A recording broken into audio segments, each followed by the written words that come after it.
Camera person Ayub कागदीसह Aftab Shaikh, ABP Majha, Solapur. धाराशिवच्या भूममधील आंबी गावातील गटकुळ कुटुंबाच्या घराला महापुरानं विळखा घातला होता.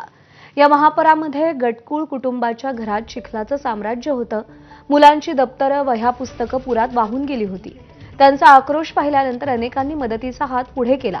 संवेदनशील हातांच्या मदतीमुळे हे कुटुंब आता सावरतंय. यंदाची दिवाळी ते कशा प्रकारे साजरी करतायत जाणून घेतलंय आप्पासाहेब शेळके यांनी. महापुरानं धाराशिवमध्ये अनेक घरांना विळखा दिला. त्याच पूरग्रस्तांची दिवाळी कशी आहे हेच बघण्यासाठी आपण आलेलो आहोत भूम तालुक्यातल्या आंबी गावात. हेच ते घर आहे की ज्या घरामध्ये पूर्णपणे चिखलगाळ होता.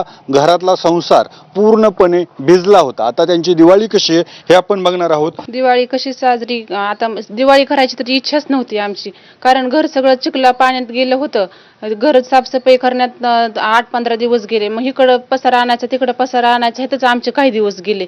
मग परत पसारा इकडं आणला आणि काही जण सरकारने बी आम्हाला मदत केली. आणि म्हणजे व्हिडिओ बघून ज्याला असं पोटात कालवलं, कुणी असं काही म्हणलं बघितलं तर त्यांनी जर आम्हाला मदत केली. कपडे मिळाले तर फराळाचं थोडं थोडं केले, करायचं बाकी आहे. आणि लेकरांची वह्या पुस्तकं वाहून गेली, ते वह्या पुस्तकाची बी मदत केली.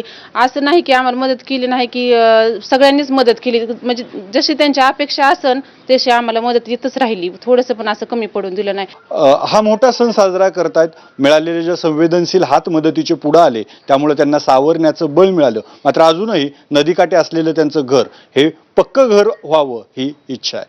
आप्पासाहेब शेळके, एबीपी माझा, धाराशिव, भूम.